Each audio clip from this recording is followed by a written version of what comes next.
కాశ్మీరపురవాసి త్వామహం ప్రార్థయే నిత్యం విద్యాదానం చ దేహి మే. శ్రీకృష్ణ శరణము, శ్రీకృష్ణ శరణము, శ్రీకృష్ణ శరణము. మహాదేవ మహాదేవ మహాదేవ. ఇష్టాగోష్ఠిగా సాగుతున్నటువంటి ప్రవచన ప్రవాహ త్రిపదగామినిలో 266వ ఇవాళ కూడా రామచరితమానస్.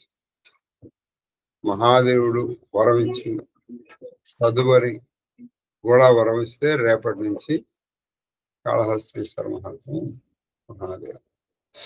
ఆ గరుత్మంతుడు అడిగాడు, చాలా ఈ మొత్తం రామచరిత మానస్కి ఇది హృదయం లాంటిదండి. ఇది ఆఖరి ఘట్టం, ఈ ఆఖరి 60-70 చూపాలనే హృదయం అడిగాడు. మీరు అందరూ ఈయన వర్ణించారు, పల్లటి స్తుతి. మీరు సుశీలుడు, రామభక్త గ్రగణ్యుడు, పైగా కాలం కూడా మిమ్మల్ని ఏం చేయలేదు. ఇటువంటి మీకు ఈ కాకి రూపం రావడం ఏంటి?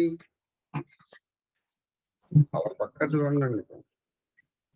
We should not judge the capacity of the people by their appearance. వాడి రూపంతో మనం చెప్పలేం. వాళ్ళకి ఇదేమిటి కాకి? కాకి అంటే ఏంటి? ఒకానొక పరమ సూక్ష్మ జీవి. ఇంకా చెప్పాలంటే కాకి అరుపు అనిపిస్తే మనకేమిటో కొంచెం అశుభంలాగా అనిపిస్తుంది. కోకిల గొంతు వినాలనిపిస్తుంది కానీ కాకి గొంతు నీకు వినాలనిపిస్తుందిగా. అటువంటి కాకి రూపం నీకు నీ గుణాలు చూస్తే ఇవన్నీ ఉన్నాయి. మరి ఇది నీకెలా వచ్చింది అని అడిగాడు మహానుభావుడు అయినటువంటి గరుత్మంతుడు. ఇంకా దానికి సమాధానం అని చెప్పలేదు. దానికి సమాధానం చెప్తే రామచరితమానస్ అయిపోయినట్టే. ఇంచుమించు నేను అనుకుంటా ఎన్నైనా 92, 94 అయిపోయింది. అంటే ఇది ఒక 6, అదొక 30, ఒక 36 అయిపోయింది. దాంతో రామచరితమానస్ ప్రారంభించినందుకు పూర్తి చేసుకున్న వాళ్ళం అవుతాం. అది మహాదేవ మహాదేవ చెప్పండి. గరుడగిర సుని హర్షవు కాగా బోలేవు ఉమా పరమ అనురాగ ధన్య ధన్య తవ మతి ఉరగారి తవ మతి ఉరగారి అన్నాడు. సంబోధన చూడండి. కాకి ఆయన సంబంధంలో ఉరగారి అంటే ఉరగము అంటే పాములకు శత్రువు అయిన ఒక గరుత్మంతుడా అని. పాములు అంటే దేనికి మన సంకేతం? కఠినమైనటువంటి మాటలకి. కొంతమంది మాట్లాడతారండి, ఆ మాటలు వింటుంటే లిటరల్లీ ఆత్మహత్య చేసుకుందాం అనిపిస్తుంది. అంటే కర్ర ఇలా విరిచేసి పొట్టలో కూర్చుంటే వాడు సహజంగా అసలు మామూలుగా మాట్లాడలేడు. వాడు మామూలుగా మాట్లాడదాం అనుకున్నా అలాగే ఉంటుంది. కొంతమందిని చూస్తే మీరు వాగ్వైభవం అండి. రామాయణం మొత్తం వాగ్వైభవం. అందుకే చాలా చోట్ల వాగ్విదాంబరం అంటారు. మాటలతోనే నువ్వు స్నేహం చేయొచ్చు, మాటలతోనే వైరం పెంచుకోవచ్చు, మాటలతోనే శత్రువుని కూడా మిత్రుని చేసుకోవచ్చు, అదే మాటలతో మిత్రుని కూడా శత్రువుని. మాటలు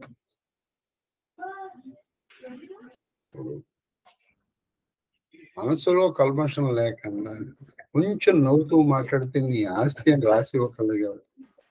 మనం ఏం రాసివ్వం కదండి. ఇప్పుడు నేను రాసిమ్మను మీ ఆస్తి నాకేం రాసిస్తారా? వాడు ఏమిటో మాటలు కూడా ముందర ఇది ఇది కొంత సహజంగా రావాలి. ఆ తర్వాత కొంత ప్రభావవంతంగా రావాలి. సహజంగా కొంతమందికి ఉంటుంది, కొంతమందికి ప్రభావం. ఇప్పుడు ఉదాహరణగా ఆయన వచ్చానండి, బా ఆవిడ వచ్చానండి, హాయిగా నవ్వుకుని వెళ్ళిపోతాడు. వారు నాయన ఆవిడ వచ్చారా, ఈ తల్లి వచ్చిందిరా బాబు, ఇంకేముంది. వాళ్ళు ఇబ్బంది పడటమే కాకుండా చుట్టుపక్కల వాళ్ళని కూడా ఇబ్బంది పెడతారు. ఎందుకని వాళ్ళతో ఏమంటే ఏ ప్రమాదం. మీరు హాయిగా నవ్వుతూ ఉండే వాళ్ళతో హాయిగా మాట్లాడుతున్నాం, మనసు వాళ్ళని ఏమన్నా వాళ్ళు పట్టించుకోరు, వాళ్ళు కూడా ఎదురు వాళ్ళు అలాగే అనేస్తారు. కొంతమంది ఉంటారు, వీళ్ళు ఎటువంటి వాళ్ళు అంటే వాళ్ళని మనం వాళ్ళు ఎదురుకుండా ఒక ముందర అద్దం పెట్టాలి. అద్దం పెట్టి బాగున్నాడు వీడు నవ్వుతున్నాడు, అవాళ మనం నవ్వుతూ ఉండాలి. కాబట్టి ఏదో ఒకటి కంటిన్యూ చేయాలని ఎప్పుడు సీరియస్గా ఉండదు, అలాగే ఉంటుంది. అప్పుడు నీతో ఎదుటి వాళ్ళు కూడా ఏం చేస్తారు, రిజర్వ్డ్గానే ఉంటారు, హాయ్ బాయ్ ఫినిష్. ఒకప్పుడేమో నువ్వు వాడి ఊపిరాడికల్లా కావాల్సుకుంటావు, ఒకప్పుడు వాడి తెలంగాణ ఇట్లా మూమెంట్. ఇటువంటి వాళ్ళతోనే మనకి కాంట్రడిక్టరీ పర్సనాలిటీస్ ఉంటాయి సరే, చాలా ప్రమాదం. మనం వెళ్తే ఎలా ఉండాలి, మామూలుగా ఉన్నాడు కదా మనం ఉద్యోగం చేసాం అనుకోండి, వాడు సీరియస్ అయిపోతాం. महादेव प्रश्न तुम्हारी मोही अति प्यारी सुनी तव प्रश्न सब प्रेम सुहाई बहुत जन्म कई सुधि मोही आई सब निज कथा कहु मैं गाई तात सुनहु सादर मन लाई जप तपा मख समधम व्रत दान विरति विवेक योग विज्ञान सब कर फल रघुपति पद प्रेम तेहि बिनु को ना पावई क्षेमा पावई क्षेमा यही तब राम भगति मई पाई ताते मोही ममता अधिकाई जही ते कछु निज स्वारद होई तेहि पर ममता कर सब कोई శివుడు పలుకుచున్నాడు. ఓ ఉమా, గరుడు నీ వచనములను విని కాకాభుషుడు ప్రసన్న చిత్తుడై అనురాగపూర్వకముగా పలికెను. ఓ గరుడా, మీరు ధన్య జీవులు, అట్టి మీ సద్బుద్ధికి ధన్యవాదములు. ఉమాదేవి ఈయన ప్రశ్న అడగల, నువ్వు ఇంతటి వాడివి, నీకు ఈ కాకి రూపం ఎందుకు వచ్చిందని కదా ఆయన ఆ మాట విని, నువ్వు ఏ ప్రశ్న వేస్తే గురువు ప్రసన్న చిత్తుడు అవుతాడో తెలుసుకోవాలి. మొన్న కూడా మీకు ఇదే చెప్పాను, ప్రశ్న వెయ్యడం తెలియాలి, అది కూడా మనకి తప్పో ప్రభావంగానే వస్తుంది. అంతేగాని వాడేదో మనకు అప్పు ఉన్నట్టు వాడిని అడగకూడదు. లేదా వాడేదో కొంచెం టెన్షన్ లో అటు ఇటు తిరుగుతుండగా, గురుగారు ఇప్పుడు పరబ్రహ్మ అంటే ఏంటండి, టెన్షన్ ఉంటాయండి. ఆయన ఏ పరిస్థితుల్లో ఉన్నాడో చూసుకోవాలి. ఆయన జపం చేసుకుని ఉంటారు. నేను చాలాసార్లు చెప్పాను, గురువుగారు తర్పణం చేసుకోండి, గురువుగారు జపం చేసుకోండి, గురువుగారు పూజ చేసుకోండి, నాన్ సెన్స్, నథింగ్. మనకి ఏం పట్టదు, మనం వెళ్ళడం ఆయన కాళ్ళ మీద పడిపోవడం. ఇప్పుడు ఇది వినయమా, లేకపోతే దాన్ని మీరే పెట్టుకోవాలి. ఇప్పుడు ఏమన్నా చిన్నపిల్ల నర్సరీ చదివే పిల్లలు అయితే నాయన అలా చేయకూడదు నాయన అని చెప్పారు. అందరూ ఎన్నో పెద్ద పెద్ద ఆఫీసుల్లోనూ వాటిలోనూ పనిచేసి వచ్చినాం. అండ్ మీ ఆఫీసర్ ఒక ఆయన మీటింగ్ లో ఉన్నాడు, మీరు పొద్దున్నే వెళ్ళగానే విషయాలు ఏదో స్కూల్లో మీ ప్రిన్సిపల్ ఏదో మీటింగ్ లో ఉన్నాడు, లీవ్ అవుతాను వాళ్ళు. అప్పుడు కూడా will you dash open the door and say him good morning and come back? అరే మీటింగ్ లో ఉన్నారా అని ఆయన ఆ మీటింగ్ అయ్యే వరకు వెయిట్ చేసి అప్పుడు నువ్వు గుడ్ మార్నింగ్ చెప్పి అంతే కదా. ఇది మీరు గురువు పట్ల ఎందుకు చేయట్లేదు? అంటే గురువు పట్ల మీకు నిజంగా గౌరవ అభిప్రాయం ఉందా? నా గురువు అధిక మాట దేవుడు ఎరుగయ్యా, కనీసం ఈయన పట్ల మీకు గౌరవం కూడా లేదు.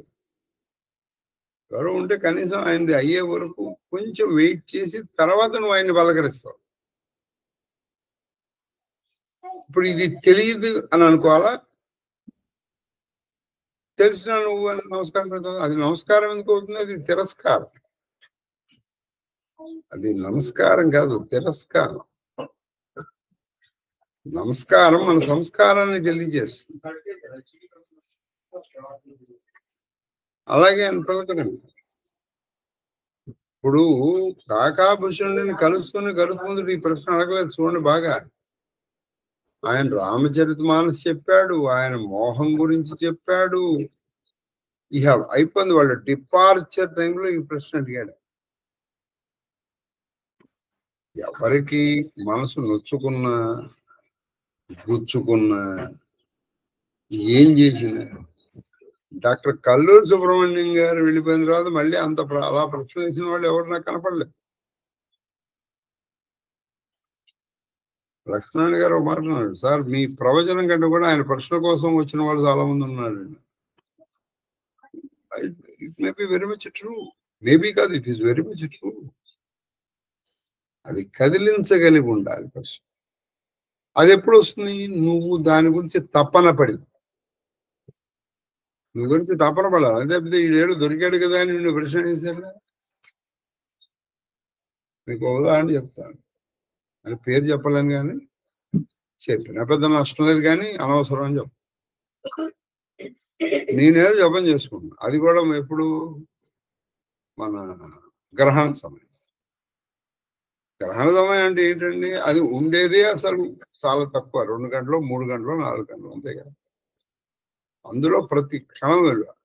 అప్పుడు నాకు ఫోన్ చేసి, గ్రహణంలో తపస్సు చేయడం వల్ల ఏమిటండి ప్రయోజనం అని అడిగారు. ఇప్పుడు వాళ్ళకి నా మీద గౌరవం ఉందా, శాస్త్రం మీద ఆసక్తి ఉందా, తెలుసుకోవాలనేటువంటి ఇది ఉందా? ఏమీ లేదు. వచ్చుకో, వాడికి ఎలాగో ఏం తోచట్లేదు. అప్పుడు నేను కూడా ఒక మాట చెప్పు, సంతోషం అయినా మీకు సమాధానం తప్పకుండా చెప్తాను, అయితే ఇప్పుడు కాదు రేపు పొద్దున్న చెప్తానని. ఆ మర్నాడు పొద్దున్న నేనే ఫోన్ చేసి, కానీ మీరు బాగా ఆకలిగా ఉందనుకో, ఎదురుకుండా అన్ని పెట్టేశాను. ఏది అన్నము, షడ్రూపమైన భోజనం పెట్టి వాడు తింటుందని ఆగాగా. ఇప్పుడు నీది ఎలా తయారు చేశాను తెలుసా? బియ్యం. ఈ బియ్యం ఎలా వస్తాయో తెలుసా? వరి. దీన్ని అసలు దాన్ని వరి అంటారు. మనం ఇక్కడ బందరపు నాటు, ఆ నాటిన తర్వాత దాంట్లోంచి అవి వస్తాయి, దాన్ని కొయ్యాలి. ఆ కోసినప్పుడు దాన్ని ఒడ్లు అంటారు. ఆ పైది తీసేస్తారు, దాన్ని హార్వెస్ట్.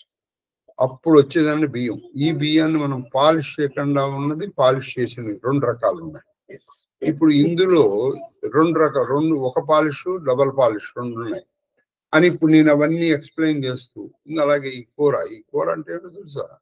ఈ కూర ఎలా పండిస్తారో తెలుసా? దీన్ని ఎలా చేస్తారో తెలుసా? ఇవన్నీ నేను 3 గంటలు చెప్పాను. ఇప్పుడు నాకు ఆకలేసం తినలేదు. అది ఎలా తింటావయ్యా? అన్ని తెలుసుకోవాలి కదా. నువ్వేమని చెప్పావు? గ్రహం గురించి తెలుసుకుని జపం చేయాలన్నావు కదా. Very good. మరి అలాగే వీటన్నిటి గురించి తెలుసుకుని కదా నువ్వు తినాల్సింది. నేను నీకు 10 గంటలు చెప్తాను వీటన్నిటి గురించి. నువ్వు ఆకలితో ఉండకు, నక్కనకాలతో వెయిట్ చేస్తావు. ముందర తినేసిన తర్వాత చెప్తాను, ముందర తింటాను. మరి అప్పుడు ముందర ఏం చెప్పాలి? గ్రహణ సమయంలో చేసుకోవాలి. తర్వాత నీకు ఆసక్తి ఉంటే గ్రహణం అంటే ఏమిటి, దీని గురించి ఇప్పుడు ఎందుకు చేసుకోవాలో తెలుసుకో. పైగా ఎప్పుడు గురువు గారిని ప్రశ్న చేయాలో తెలియాల్సిన ఇది ఉండు. Common sense. Not sorry to use this word. Should you not have common sense? ఇది అందుకే మీకు చాలాసార్లు చెప్పాను, ఈ మధ్య చెప్తున్నాను, మీకు గుర్తుందో లేదో. మీకు ఆయన మీద విలువ లేదనుకోండి, అప్పుడు మీరు ఏం చేస్తారంటే గురువు అని పిలవకండి. అట్లీస్ట్ ఆ పదమునకున్నటువంటి విలువను ఎందుకు తీసేయడం? ఆయన హాయిగా మనకి ఇంగ్లీష్ వాడు సార్ అని చెప్పాడు, ఆ పిలవండి హాయిగా, తప్పే ఉంది అందులో. గురువు అని పిలిచి ఆ పదములకు ఉన్నటువంటి విలువను కూడా ఎందుకు తీసేస్తారండి?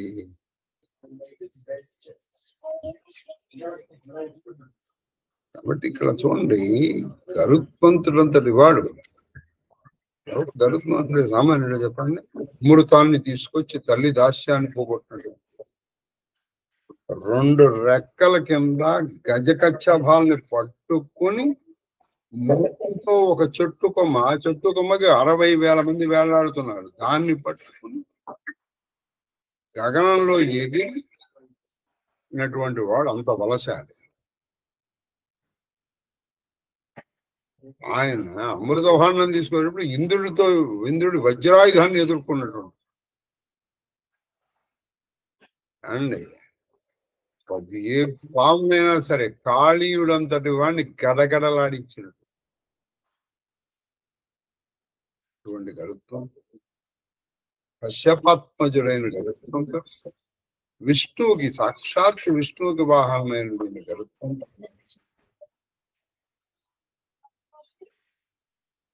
ఈ కాకి దగ్గరికి వచ్చాడు. చూడండి, అంటే గురువు యొక్క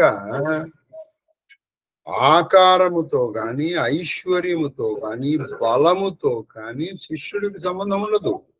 శిష్యుడు గురువు కంటే ఐశ్వర్యవంతుడు కావచ్చు, బలవంతుడు కావచ్చు, రూపవంతుడు కావచ్చు, కానీ ఒదిగి ఉండటము శిష్యుడి లక్షణం. ఇంకా అది చెప్పాను కదా, ఈ లాస్ట్ మనకైతే రామచరితమానస అర్థమైపోతుంది. అందుకే మీరు నా ప్రవచన ప్రధాన గమనిస్తే ఇక్కడ నేను చాలా వివరంగా చెప్తున్నాను. ఇక్కడికి ఎక్కుతోంది ఎవరికి ఎక్కదు అనేటువంటిది వాడి సంస్కారాలను బట్టి ఆధారపడి ఉంటుందండి.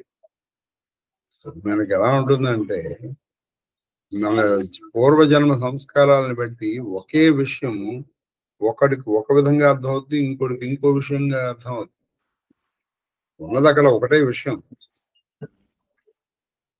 ఒకటి ఇంకోది. ఈ పూర్వజన్మ సంస్కారం, పూర్వజన్మ వాసన ఎక్కడికి పోతాయి?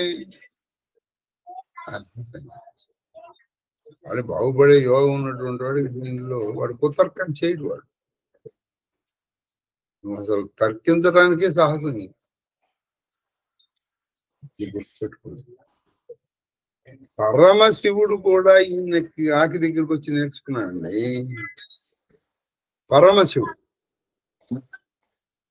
పరమశివుడు సృష్టించిన వాడేగా బ్రహ్మ, ఆ బ్రహ్మ సృష్టిగా ఈ కాకి. మరి కాకి దగ్గరికి వచ్చి నేర్చుకోండి ఏంటండి. మీరు ఇది కథలాగా విన్నారనుకోండి, ఏముంది దీంట్లో, కాకి దగ్గరికి వచ్చి గరుత్మంతుడు నేర్చుకోండి. మరి అందుకే దేవీ భాగవతం అందరూ చదివేస్తారు. భవిష్యతి భవత్యేవా అన్నాడు సుదర్శనుడు. మీరు దేవి భాగవతం ఒకటి అర్థం చేసుకుని చాలు. అందులో 2వ కథ అర్థం చేసుకుని చాలు, శశికళాభరణి. ఇంక మిగతా ఏ చదివినా చదవకుండా బల. అందులో ఎన్నో గీతలు ఉన్నాయి, అని మనకి అది అంత బాధ పట్టదు. ఆ రాజుగారికి 2 భార్యలు, వాడి భార్యతో రాజుగారి భార్య గెంటేశారు. మనకి ఇది బాగా పడుతుంది. ఇందులో మనకి ఇప్పుడు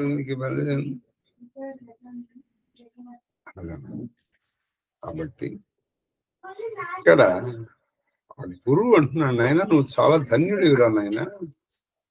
ఎందుకంటే ఇటువంటి ప్రశ్న వేసావు నువ్వు. అందరూ మెచ్చుకున్నాడు గురువుగారు. కాబట్టి కాకాభసుని గురువుగా చూడాలి మనం.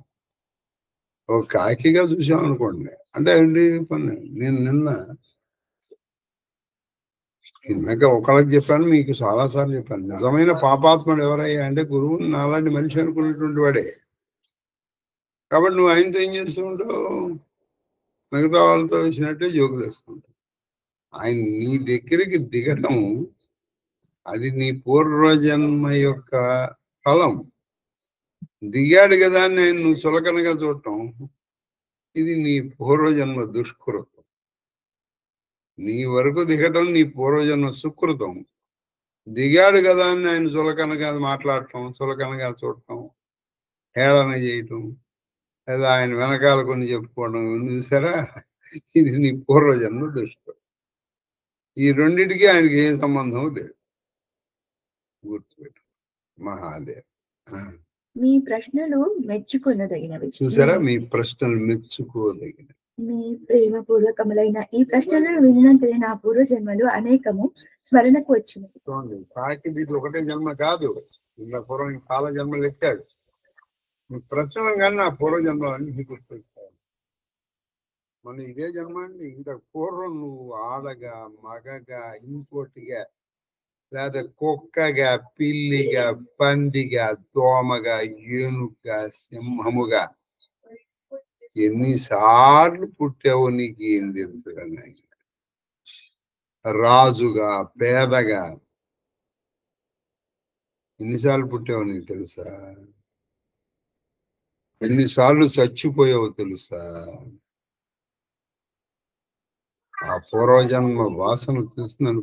ఈయనకి అవన్నీ గుర్తొచ్చాయి. కాకి వాటి కథలను వినిపించదను, శ్రద్ధగా మనసు పెట్టి వినుడు. కాకి పూర్వజన్మ వృత్తం, పూర్వజన్మల వృత్తం శ్రద్ధగా వినండి అంటున్నాడు ఆయన.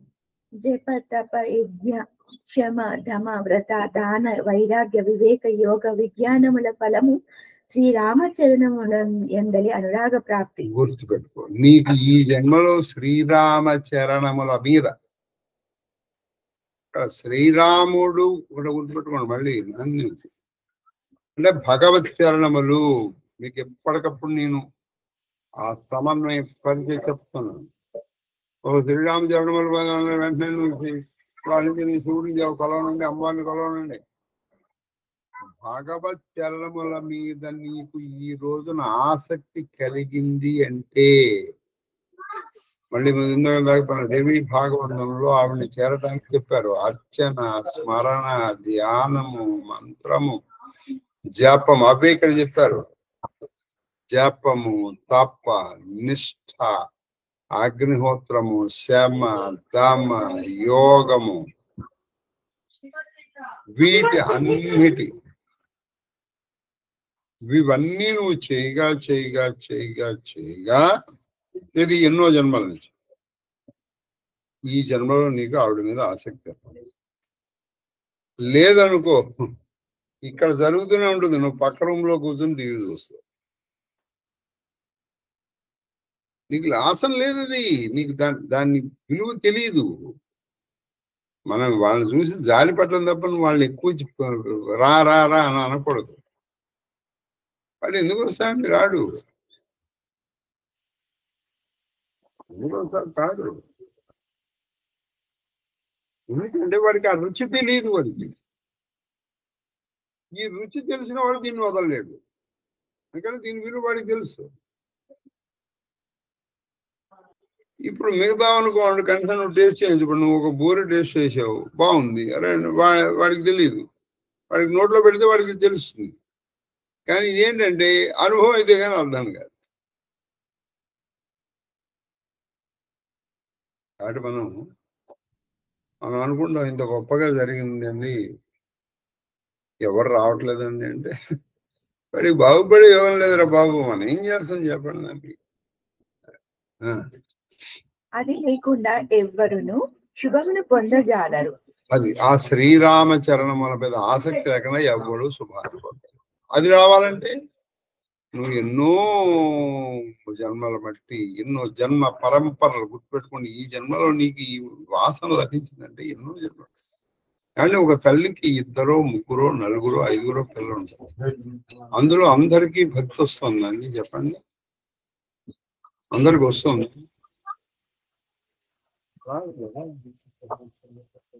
ఒకళ్ళు చక్కగా తీసుకున్నారు, ఒకళ్ళు అలా జోలికి వెళ్తారు. మరి అదే తల్లి కన్న పిల్లలు కదా.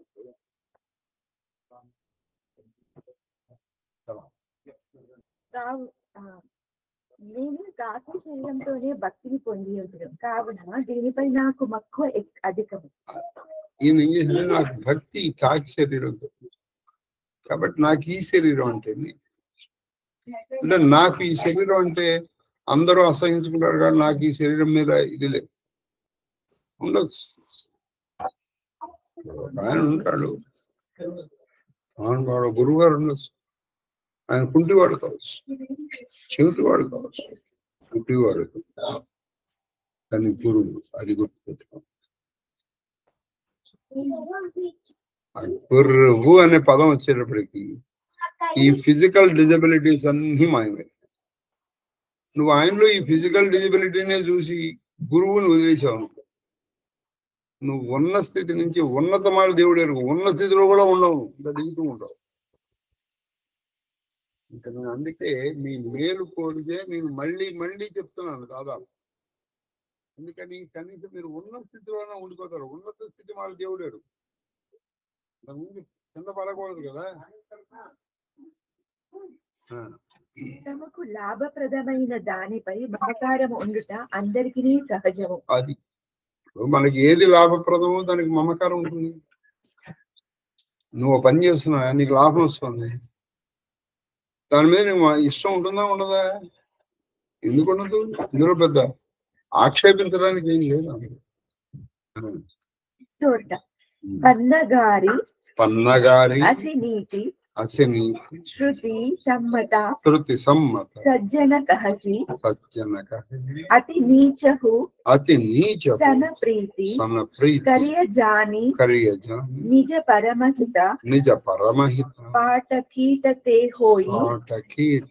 హోయి దేహితే పాఠంబర రుచిరా తబు పోలి పరమ అపావన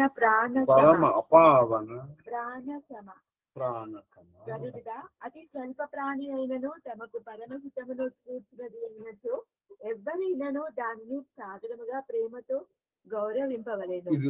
ఇది మీరు కొన్ని కొటేషన్ ఇది పరమ సాధారణమే, ఏదో పరమ చిన్నది, కానీ అది నీకు మేలు కూర్చుంది. అప్పుడు దాని మీద నీకు ఇష్టం ఉండాల్సిందే కదా. ఇప్పుడు నీకు ఒక దోమ వల్ల జ్ఞానం వచ్చిందని అనుకున్నా, అప్పుడు ఆ దోమ మీద నీకు జ్ఞానం, దోమ మీద నీకు ప్రీతి ఉండాల్సిందేగా. అది ఉండడానికి ఏనుగు, కానీ దానివల్ల నీకు ప్రయోజనం కలగలేదు. ప్రయోజనము కలగని ఏనుగు నువ్వు ప్రేమిస్తావు, దాని శరీరం పెద్దది కాబట్టి. నీకు ప్రయోజనం ఇచ్చినటువంటి ఒక ఈగని ఇష్టపడతావా అంటే ఇందులో పెద్ద నువ్వు ఆలోచించడానికి ఏం లేదు. ఈగ లేదు దోమ.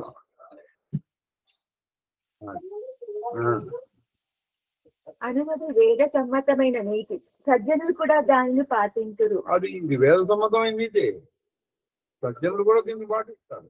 పట్టుదారము ఒక పురుగు నుండి వచ్చిన దాని వలన అత్యంత సుందరమైన పట్టు వస్త్రములు నేయబడును. కావున అపవిత్రమైన పురుగును కూడా జనులు ప్రాణ సమానంగా పెంచుతురు. చెప్పండి, పురుగు చాలా అపవిత్రమేగా.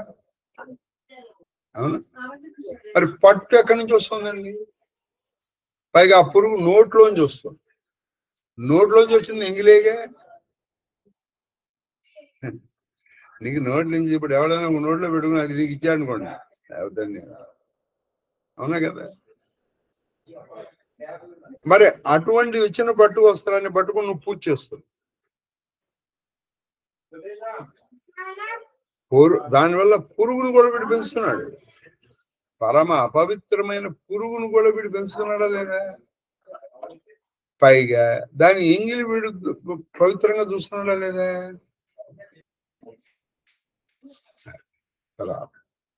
చౌపాయి స్వారద సాచ జీవ కహు ఏహ మన క్రమ వచన రామ పద నేహ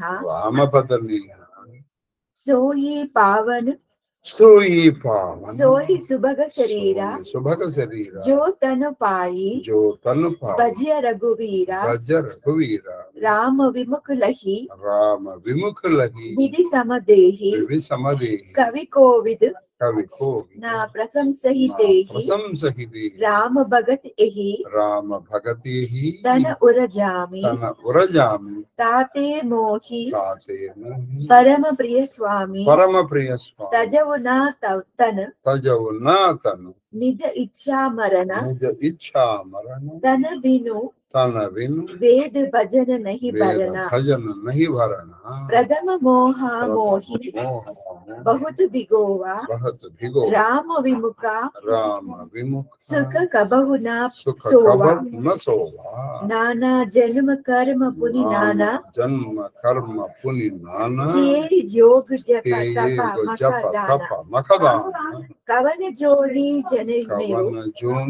जनमयो जहनाही मैं खगेसा भ्रमि भ्रमि जगमाही देखियो करी सब कर्म गोसाई सुखी ना भयऊ अबहि की नाई सुधि मोही नाद जन्म बहु केरी शिव प्रसाद मति మోహన గేరి మనోవాక్ కర్మలచే శ్రీరామునిపై భక్తి కలిగి ఉండుటే జీవనకు నిజమైన కర్తవ్యం. అది అసలు కర్తవ్యం అంటే మనోవాక్కాయ కర్మలు అంటే త్రికరణ శుద్ధిగా ఆ భగవంతుడి పాదపద్మముల మీద భక్తి కలిగి ఉండడమే మనం చేయవలసిన కర్తవ్యం అంటే చేయవలసిన. శ్రీరాముని భజించు శరీరమే సుందరమైనది పవిత్రమైనది. చూడండి, ఏ శరీరం సుందరమైంది? నువ్వు మిస్ వరల్డ్ లో, మిస్ యూనివర్స్ లో, మిస్ ఇండియానో, మిస్ ఆంధ్రానో, మిస్ హైదరాబాద్, మిస్టర్ హైదరాబాద్ వచ్చింది కాదు. అదే మనకి భాగవతంలో చెప్పింది కూడా అదే. శ్రీనాథు వర్ణించు జీవనం ఏది శరీరం అంటే ఆ శ్రీరాముని భజించే శరీరమే నిజమైన సుందరమైన శరీరం. కాబట్టి చాలా చారుడేసు కళ్ళు, ఏదో సంపెంగ పువ్వు లాంటి ముక్కు, దొండ పండు లాంటి పెదవులు, అద్దం లాంటి కత్తిళ్ళు, తుమ్మెద రెక్కల లాంటి జుట్టు, ఇటువంటి ఉన్న శరీరం కాదు. ఇది ఎప్పటికోప్పుడు నశించిపోవాల్సిందే. దీన్ని నువ్వు ఏ రకంగా పెంచి పోషించినా, పోకన్ మానవు ప్రాణంబులు ఏ విధముగా పోషించి రక్షించిన, నువ్వు ఎన్ని హెల్త్ టిప్స్ తీసుకుని, ఎంత వాకింగ్, యోగా, అది యోగా, గోగా, గీగా అని నువ్వు ఎంత గోక్కున్నా ఏదో ఒక రోజున శరీరము పడిపోక తప్పదు. కాబట్టి ఈ సౌందర్యం కూడా మిగిలేది కాదు. ఇది మరి ఏది మిగిలిపోతుంది? శ్రీరాముని భక్తుల చరణములు నిజమైన సుందరమైన శరీరం. నువ్వు వాడిని చూడంగానే వాళ్ళు ఎంత అందమైన వాడు కాదు, వాడు పరమ కురూపి కావచ్చు. కరెక్ట్ గా సౌందర్య లహరిలో చెప్తారు. నరం వర్షీయాంశం నయన విరసం నర్మ సుజరం. నయన విరసం తవాపాంగాలోకి ఆయన మీద భక్తి ఉంది, అది సుందరమైన శరీరం. అది ఆడ మగ, అది బ్రాహ్మణ, క్షత్రియుడ, వైశ్యుడ, శూద్రుడు అక్కర్లేదు. ఆయన్ని పూజించని బ్రాహ్మణ అయితే మాత్రం వాడిని నువ్వెందుకు గౌరవించాలి? ఆయన్ని పూజించే శూద్రుడైనా సరే మనం ఆయన్ని గౌరవించాలి. గుర్తుపెట్టుకోండి. అది కాకి, కానీ శ్రీరాముడి మీద భక్తి ఉంది కాబట్టి కాకి నమస్కారం. ఇది కోయిల, కానీ దీనికి భక్తి లేదు కాబట్టి దానికి నమస్కారం పెడతాం. తీసోదరు ఒక ఆవిడ గొంతు చాలా మధురంగా ఉంది, కానీ అన్ని పచ్చిపోతుంది. మాట్లాడితే నువ్వు గౌరవించక్కల్లా. ఒక ఆవిడ గొంతు అసలు ఏం బాగుండదు, కాకేసినట్టుంది, కానీ చక్కగా భక్తి మాటలే మాట్లాడు. ఈవిడిది అసలైన శ్రావ్యమైన గొంతు. ఒక ఆవిడని చూస్తే పొద్దున్న చూస్తే రాత్రి కల్లోకి వచ్చేటట్టు, ఏదో మెల్లకన్ను, చాలా ఇట్లాంటి చెవులు, ఇలా అన్నీ వచ్చాయి, కానీ చక్కగా ఎప్పుడు భగవంతుడికి పూజలు చేస్తుంది. ఇది సుందరమైన శరీరం. ఒక బ్రహ్మాంగా ఉన్నాడు, తీర్పిచ్చేసాండి. ఇవి నిజంగా వర్డిక్ట్స్, మనం సెంటెన్స్ లో వర్డిక్ట్స్ సెంటెన్సెస్ అంటారు సార్, అటువంటివి. ఇక నుంచి మీరు ఎవరిని గౌరవించాలి, ఎవరిని గౌరవించాలి. బాహ్యాన్ని గౌరవించి అది పోతుందిరే. అది రేపు దాన్ని పూడ్చి పెట్టేస్తారు, తగల పెట్టేస్తారు. ఈ శరీరం ఉండేది కాదు, దీన్ని ఏం చేస్తారు? శ్రీదేవి ఉంది ఉదాహరణకి, సినిమా శరీరం ఎంత బాగుంటుంది చెప్పండి. ఏం చేశారు? తగల పెట్టేశారు. ఇట్ వాజ్ బర్న్డ్, తగల పెట్టేశారు. అప్పుడు ఇంత అందమైన శరీరం తగల పెట్టేస్తారు అని మొగుడు గాని కూతురు గాని దాచుకున్నారా? లేదే. అది ఎందుకండి చెప్పండి. శ్రీరామునకు విముఖుడైన వ్యక్తికి బ్రహ్మ శరీరమే లభించినను అతనిని పండితులు ప్రశంసింపరు.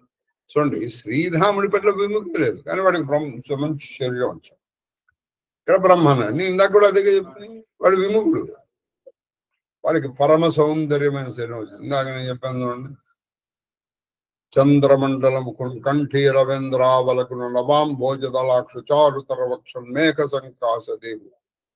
అలాగే చక్కటి ఇక్కడ తుమ్మెద రెక్కల లాంటి ఇవి ఉన్నాయి ఒక ఆవిడ, ఇట్లా ముంగురులు వచ్చాయి, ఇట్లా మనం తీర్చిదిద్దినట్టుగా ఆ కళ్ళు రెప్పలు ఉన్నాయి. అండి సంపెంగ పువ్వులాంటి ముక్కు, ఏనుగు తొండల లాంటి చేతులు. ఓహో, బ్రహ్మాండంగా ఉంది ఆ పాదమస్తకం. కానీ భక్తి లేదు, ఎప్పుడు ఓకే ఇదే. నిజమైనటువంటి అసహ్యమైనటువంటి వాడు, నువ్వు అసహించుకోదలసిన శరీరం ఇది. వాడు కురూపి, కాపలేదు గూను పొట్టి, సరిగ్గా లేదు, లేదా ఇక్కడ కొన్ని తెలుగు కొన్ని ఇంకా చెప్పాలి బట్టదల, లేదా కళ్ళు సరిగ్గా కనిపించవు, చెవులు సరిగ్గా వినపడవు, మాట సరిగ్గా రాదు, నత్తి అబ్బబ్బబ్బబ్బా అంటుంటాడు. కానీ వీడికి భక్తి మాట నోరిప్పితే భక్తి తప్ప ఇంకోట్లేదు. ఇది అసలైన ఏమి తీర్పండి నిజంగా. ఇందులో ఒక్క చౌపాయిలో ఒక్క సెంటెన్స్ మనకు అర్థమైన మన జీవితం బాగుపడిపోతుంది. కానీ మనకు అర్థం కలిగే మనకి ఏమిటో పిచ్చిగా అనిపిస్తుంది. దాని చేతి చక్కగా కథ ఉంది. అది రాముడు అడవులకు వెళ్ళిపోయాడు, సీతను వాడు తీసుకెళ్ళాడు, సీత ఏడ్చింది. ఇది నీకు ఎందుకు ఏడ్చింది? సీత ఏడుస్తుందా? ఆంజనేయుడు వెళ్ళాడు, సీతను చూశాడు, సీతను చూసి మళ్ళీ ఇక్కడికి వచ్చాడు. ఇప్పటి వరకు మనకి పట్లు ఈ కథల్లో పడే మాయలో పడిపోతారు. కథ కాదు మనకు కావాల్సిన అసలు విషయాలు ఇక్కడ ఇదే. ఈ శరీరం తోడవి నాకు శ్రీరామ ప్రభుత్వ భక్తి జనించింది, అందువలన ఓ స్వామి నాకు ఇది అత్యంత ప్రియమైనది. చూడు, నాకు ఇంత పూర్వం చాలా శరీరాలు వచ్చాయి, కాకి వచ్చి ఉండొచ్చు. ఓ బ్రహ్మాండంగా అందరూ చాలా చూసారు. ఏనుగు శరీరం వచ్చి ఉండొచ్చు, లేదా సింహం అన్ని వచ్చాను. కానీ నాకు అబ్బాయి అంటే ఇష్టం లేదు, ఇదంటే నాకు ఇష్టం. ఈ కాదు, ఎందుకంటే ఈ శరీరంతోనే నాకు శ్రీరాముడి మీద భక్తి అంటుంది. నా మృత్యు నా ఇచ్చతో కలుగుదని భగవంతుని వరము, అయినను ఈ శరీరమును త్యజింపను. వీడికి వరం ఉంది అంటే ఇచ్చామరణం. అంటే ఆవిడకి ఎప్పుడు కావాలంటే అప్పుడు చనిపోతుంది. అందుకే ఇప్పుడు కాలాది తను ఎప్పుడు చనిపోవాలనుకుంటే అప్పుడు చనిపోవచ్చు. అంటే భీష్ముడికి ఉన్నట్టే ఇచ్చామరణం ఉంది. కానీ శరీరాన్ని వదిలిపెట్టదు. ఎందుకు వదిలిపెట్టట్లేదంటే శరీరం లేకుండా హరిభజన చేయటం సాధ్యము కాదని వేదములు పేర్కొంటున్నారు. శరీరమాద్యం కలు ధర్మ సాధనం. అప్పుడు శరీరాన్ని నువ్వు రక్షించుకోవాలండి.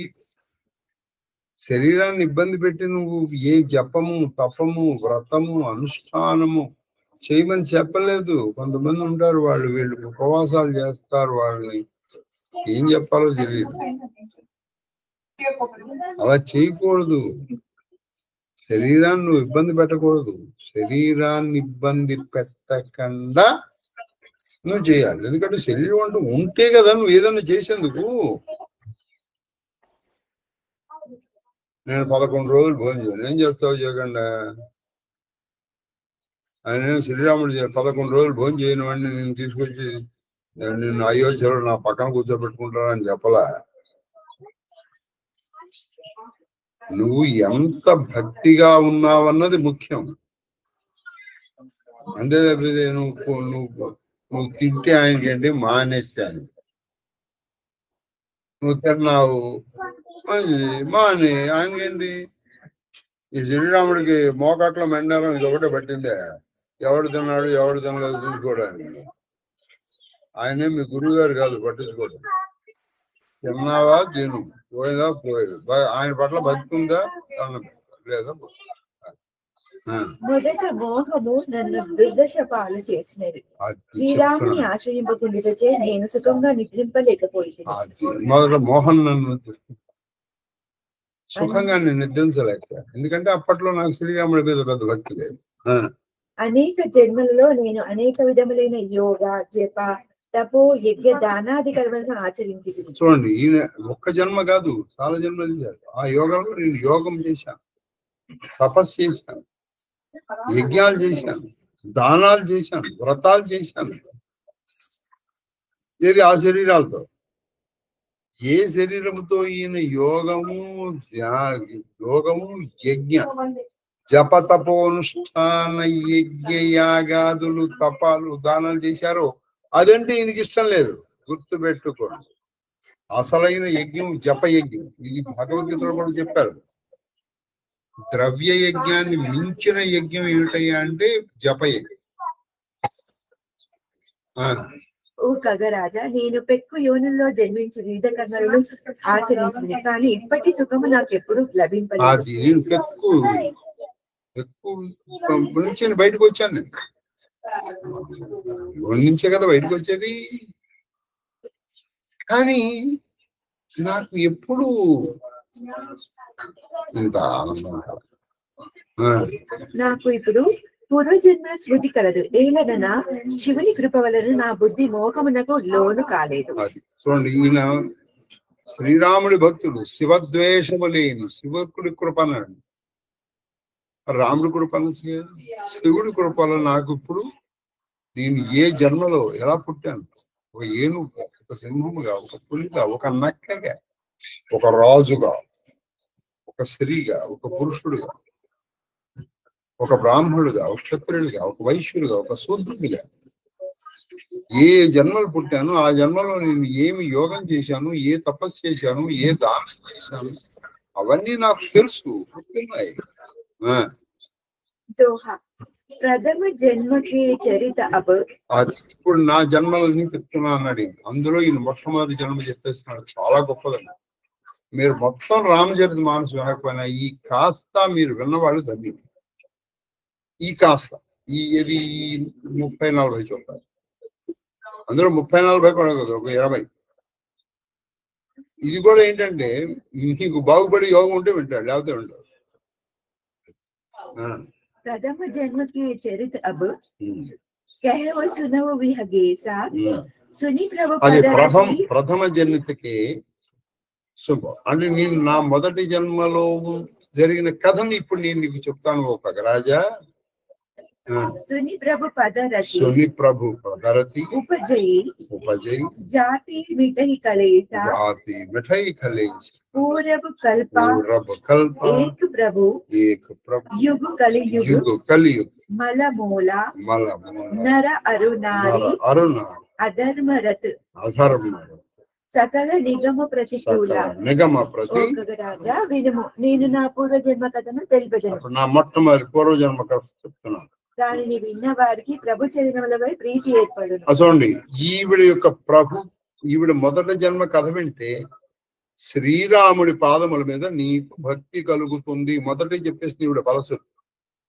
అదే నేను చెప్పాను. అదే ఇంతవరకు వినకపోయినా పోయారా, ఈ కాస్తాన వినండి. మరి దాని ద్వారా సాంసారిక క్లేశముల నేను తొలగును. చూడండి, ఈవిడ కథ వింటే, ఈ కాకి యొక్క పూర్వజన్మ కథ వింటే నువ్వు గత జన్మల్లో చేసిన పాపాలకి దుఃఖమే నువ్వు వాళ్ళు అనుభవిస్తావండి. ఇవాళ నువ్వు ఒక దుఃఖం అనుభవించావంటే గత జన్మలో చేసిన పాపానికి ఫలం. ఒక సుఖం అనుభవించావంటే గత జన్మలో చేసిన నువ్వు పుణ్య ఫలం. వాటి దానికని నువ్వు అనుభవిస్తున్నావు. అది పోవాలి అంటే నువ్వు ఇప్పుడు విను. ఇప్పుడు క్లేశం వచ్చిందని ఏడవడం కాదు. అంటే రోగం వచ్చింది, ఏడుస్తూ కూర్చుంటే పోతుందండి. ఇప్పుడు పోతుంది, మందు వేసుకుంటావు. ఇప్పుడు నువ్వు ఆల్రెడీ అయిపోయింది, రోగం వచ్చేసింది అంటే దుఃఖం వచ్చేసింది. దానికి ఏం లేదు, మందు ఒక ఉంది ఇక్కడ, మందు వేసుకో. నేను మందు వేసుకోవాలంటే నాకు నేను ఏడుస్తూ కూర్చుంటే ఏడు. ఇక్కడ రెండే మార్గాలు ఉన్నాయి, ఏడుస్తూ కూర్చుంటా ఏడు. ప్రభు పూర్వముఖ కల్పములో పాపభూపమైన కలియుగం ప్రారంభమైంది. చూడండి, పూర్వరూప కల్పం అంటే ఈ కలియుగం కాదు, అప్పుడు కలియుగం. కలియుగం అంటేనే పాపాలు కదా.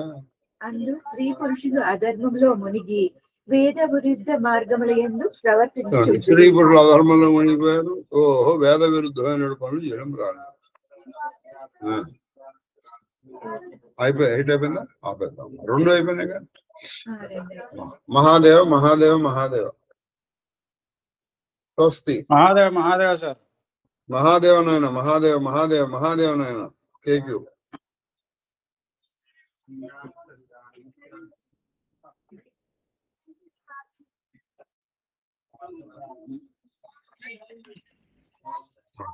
ఆఫ్ చేస్తా.